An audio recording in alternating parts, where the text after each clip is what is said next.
BRS లో hot topic గా మారింది వరంగల్ నగర పోలీస్ యాక్ట్. ఈ నెల 27న జరగబోతున్న బీఆర్ఎస్ రజతోత్సవ సభ నిర్వహణపై మల్లగుల్లాలు పడుతున్నారు సభ నిర్వాహకులు. బీఆర్ఎస్ లిఖిత పూర్వక అనుమతిపై పోలీస్ కమిషనరేట్ వర్గాలు ఎంతవరకు స్పందించలేదు. బీఆర్ఎస్ లిఖిత పూర్వ అనుమతిపై పోలీసులు స్పందించకపోవడంతో సభ నిర్వాహకులు డైలమాలో పడ్డారు. దీంతో రజతోత్సవ సభ నిర్వహణపై ప్రత్యామ్నాయ మార్గాలను అన్వేషిస్తున్నారు.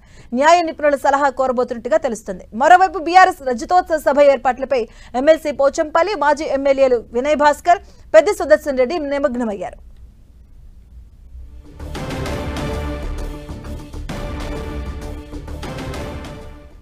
ఇదే అంశానికి సంబంధించిన పూర్తి అప్డేట్స్ మా కరెస్పాండెంట్ కేకే అందిస్తారు. కేకే, బీఆర్ఎస్ కు సంబంధించినటువంటి రజతోత్సవ సభ రాజకీయంగా వివాదాస్పదం అయ్యేటువంటి అవకాశం స్పష్టంగా కనిపిస్తుంది.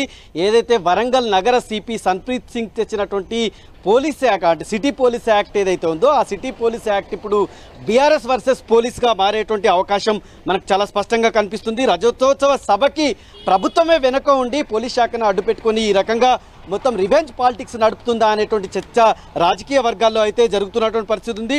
వరంగల్ పోలీస్ కమిషనరేట్ పరిధి లోపల సిటీ పోలీస్ యాక్ట్ని మొత్తం సిపి సన్ప్రీత్ సింగ్ అమల్లోకి తీసుకొచ్చినటువంటి పరిస్థితి ఉంది. దాదాపు నెల రోజుల పాటు ఈ పోలీస్ యాక్ట్ అమలులోకి ఉంటుందని చెప్పి ఆయన ఒక ప్రకటన కూడా రిలీజ్ చేశారు. అయితే ఈ నెల 27న రజతోత్సవ సభ నిర్వహణ పైన మొత్తం ఈ బీఆర్ఎస్కు సంబంధించినటువంటి అధిష్టానం కావచ్చు, బీఆర్ఎస్కు సంబంధించినటువంటి సభా నిర్వాహకులు అయితే మల్లగుల్లాలు పడుతున్నటువంటి పరిస్థితి ఉంది. ఇప్పటి వరకు బీఆర్ఎస్ ఇచ్చినటువంటి లిఖితపూర్వకమైనటువంటి అనుమతి కోరుతూ ఇచ్చినటువంటి ఏదైతే అనుమతి పత్రం ఉందో అనుమతి పత్రం పైన ఇప్పటి వరకు కూడా పోలీసు వర్గాలు కావచ్చు, కమిషనరేట్ వర్గాలు మాత్రం ఇప్పటి వరకు స్పందించలేదు. రజతోత్సవ సభ నిర్వహణ పైన బీఆర్ఎస్ అయితే ప్రత్యామ్నాయ మార్గాలను ఆలోచిస్తుంది, న్యాయ కోవిధులను సంప్రదిస్తుంది, కోర్టుకు వెళ్ళేటువంటి ఆలోచన చేస్తున్నటువంటి పరిస్థితి ఉంది.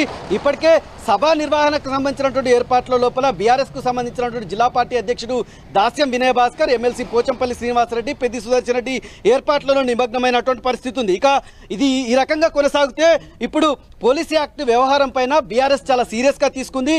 బీఆర్ఎస్కు సంబంధించినటువంటి జిల్లా పార్టీ అధ్యక్షుడిగా ఉన్నటువంటి దాస్యం వినయ్ భాస్కర్కు అధిష్టానం నుంచి పిలుపొచ్చింది. ఆయన ఉట్టిన హైదరాబాద్కు కొద్దిసేపటి క్రితమే హైదరాబాద్కు బయలుదేరారు.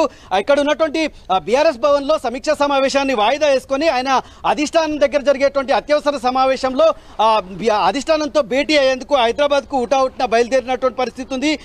అయితే కాజీపేట ఏసీపీ ఎవరైతే ఉన్నారో ఏసీపీ ఇచ్చినటువంటి అనుమతి మేరకే రజతోత్సవ సభలు ఏర్పాటు చేస్తున్నామని చెప్పి ఇప్పటికే బీఆర్ఎస్ ప్రకటించినటువంటి పరిస్థితి ఉంది. మొత్తం కాజీపేట ఏసీపీ నిజంగానే అనుమతి ఇస్తే మాత్రం అది వివాదాస్పదమయ్యేటువంటి అవకాశం ఉంది. ఇప్పటికే సిపి సన్ప్రీత్ సింగ్ అందుబాటులో లేని సమయం లోపల బీఆర్ఎస్కు సంబంధించినటువంటి బృందం కాజీపేట ఏసీపీకి తమకు సంబంధించినటువంటి సభ అనుమతి కోరుతూ ఒక లిఖితపూర్వకమైనటువంటి ఒక అర్జీ పెట్టుకున్నటువంటి పరిస్థితి ఉంది. ఆ అర్జీ పైన ఇప్పటివరకు అధికారికంగా మనకు అందుతున్నటువంటి సమాచారం మేరకు మాత్రం ఎలాంటి పోలీస్ శాఖ మాత్రం ఎలాంటి స్పందించలేదు. కానీ బీఆర్ఎస్ వర్గాలు మాత్రం బీఆర్ఎస్కి సంబంధించిన బృందం కలిసినప్పుడు కాజీపేట ఏసీపీ ఇచ్చినటువంటి సానుకూల స్పందన, ఆయన ఇచ్చినటువంటి మౌఖిక అనుమతి మేరకు మాత్రమే ఈ రకంగా ఏర్పాట్లు చేస్తున్నామని చెప్పి బీఆర్ఎస్ ప్రకటించి ఆ మేరకు ఏర్పాటు చేస్తున్నది. 1800 ఎకరాల లోపల ఏర్పాటు చేస్తున్నటువంటి పరిస్థితి ఉంది. ఇప్పుడు ఇదే జరిగితే ఇప్పుడు పోలీస్ శాఖలో కూడా ఇదే టాపిక్ గా మారింది. అయితే ఉన్నతాధికారుల అనుమతి డైరెక్షన్స్ లేకుండా కాజీపేట ఏసీపీ ఇచ్చినటువంటి బీఆర్ఎస్ తెరపైకి తెస్తున్నటువంటి అనుమతి అయితే తీవ్ర వివాదాస్పదమయ్యేటువంటి పరిస్థితి ఉంది. రాష్ట్రంలో కాంగ్రెస్ వర్సెస్ బీఆర్ఎస్ గా మారేటువంటి అవకాశం కూడా ఉంది. Okay, thank you KK.